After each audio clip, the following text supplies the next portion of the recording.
petits tips sur la mise en page d'une bande dessinée.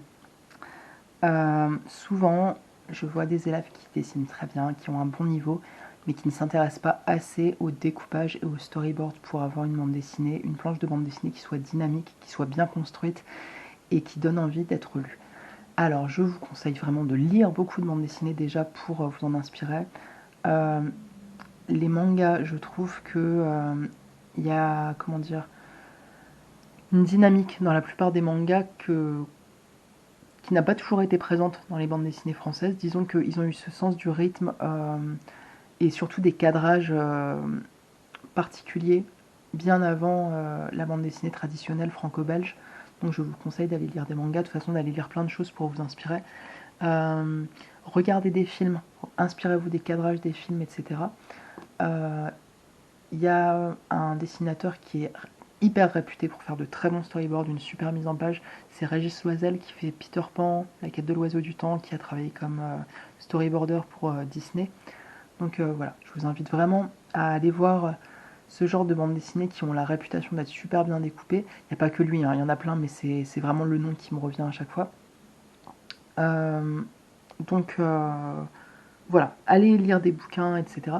Moi, je vais faire ma prétentieuse, j'ai pris mon propre livre pour vous montrer un exemple. Donc c'est L'Or des Fous, paru aux éditions Aymara, puis aux éditions Plume Verte, respectivement en 2018 et en 2020. C'est juste pour l'exemple.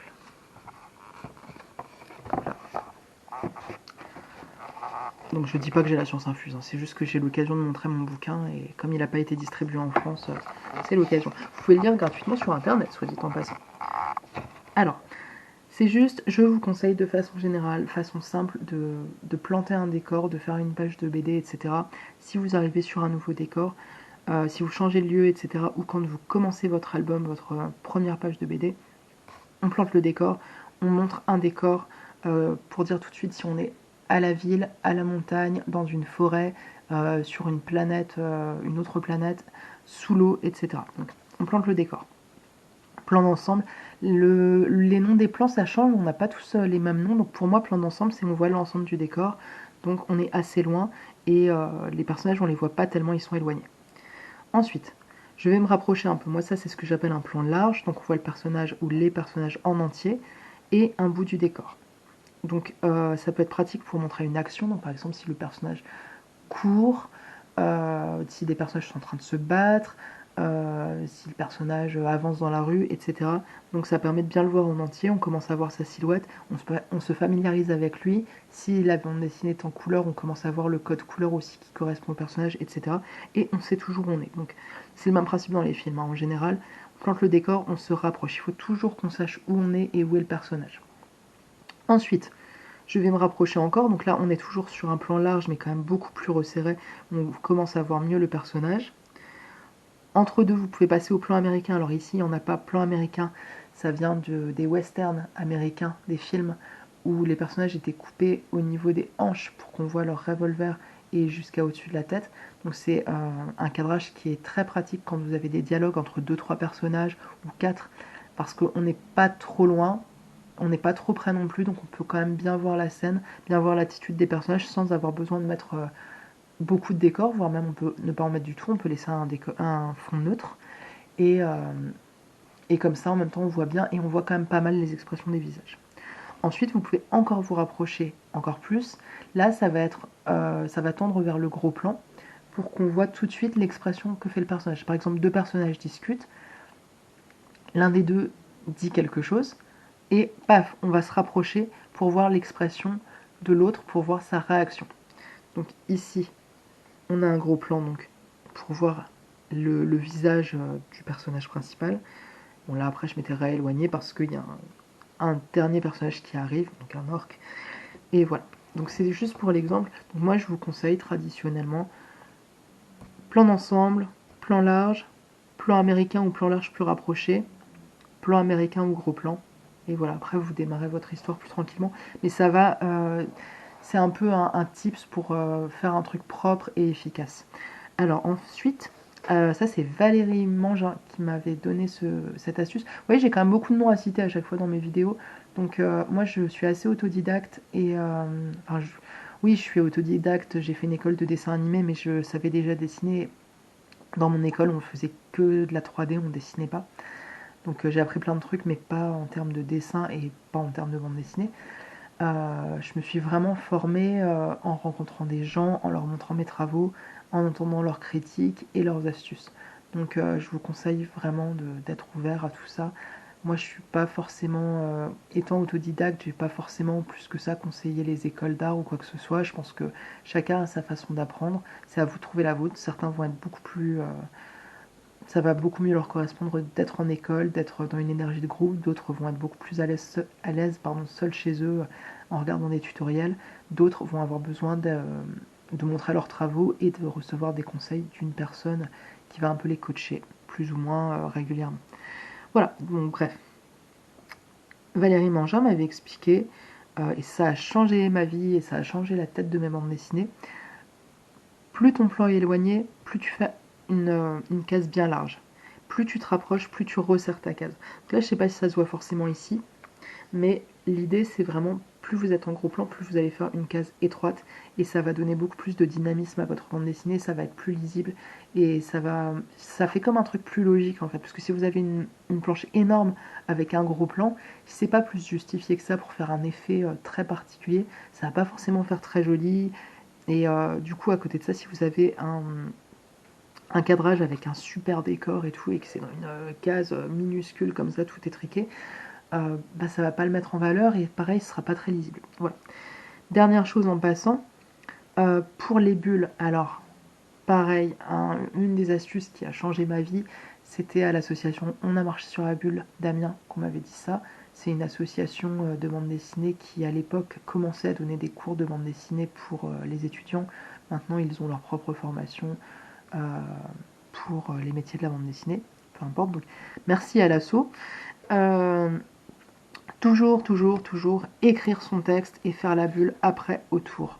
Comme ça évitera que vous faites votre bulle, vous écrivez, vous vous rendez compte que vous n'avez pas la place, ou alors du coup vous écrivez de façon tout étriquée, ça fait moche, ou alors votre texte vous le faites partir vers le bas pour essayer de l'écrire en entier quand même.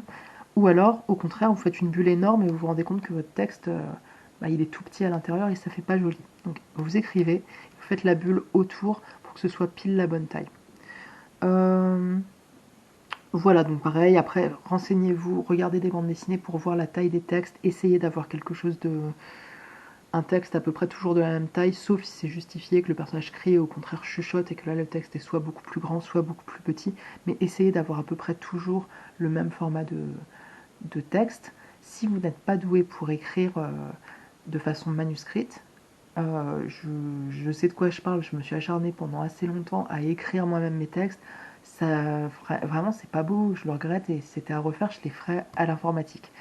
Donc, soit vous vous entraînez, vous faites ça bien, vous faites des portées, vous faites ça de façon très classe et tout. Si ça vous amuse, si vous aimez faire ça et si vous avez envie d'apprendre ça, allez-y franchement et faites vos textes, mais essayez de les faire bien.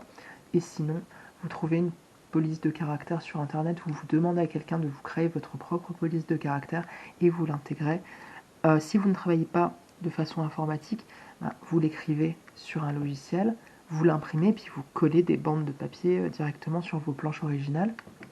Et sinon, si vous maîtrisez Photoshop, vous rajoutez les bulles après sur Photoshop. Par contre, quand je dis rajouter, c'est pas les rajouter à l'arrache n'importe comment. Moi, les bulles, je les prévois, je referai une vidéo là-dessus exprès, je les prévois dès le moment du storyboard, je sais parfaitement où elles vont être placées.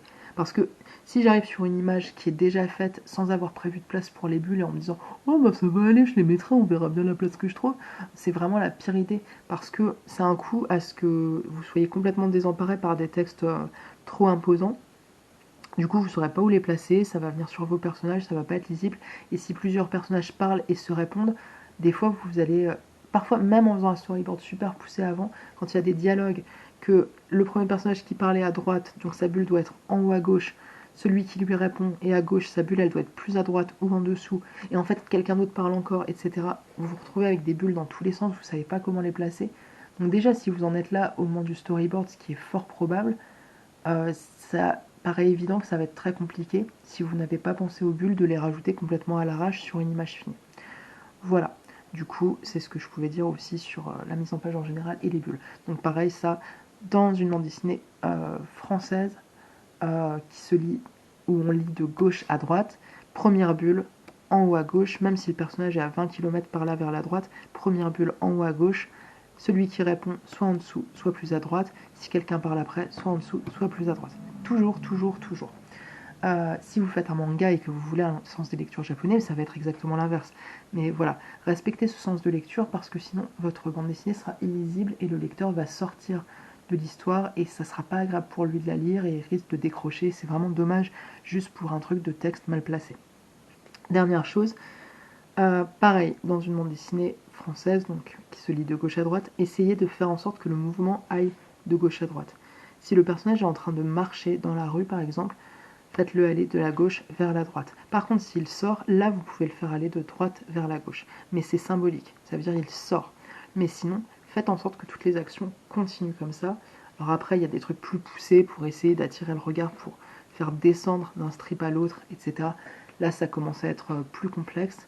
Mais par principe, vos personnages, faites-les regarder vers la droite pour avancer et pour que le lecteur puisse avancer dans la lecture avec le personnage. Parce que si votre personnage d'un coup, sur une case ici, va vers la gauche, ça va bloquer le mouvement de l'œil. Ça paraît bête comme ça, c'est très physique, physiologique, mais vraiment ça va gêner la lecture parce que l'œil va commencer à partir vers la gauche et va être tenté de s'arrêter là et de buter contre le bord de case, alors que du coup, si vous faites aller votre personnage de gauche vers la droite, ça va emmener vers la case suivante.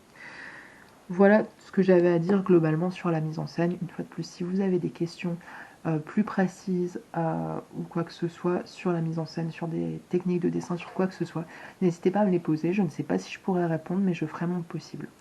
Voilà, je vous souhaite une très bonne journée et bon courage pour vos dessins et à bientôt.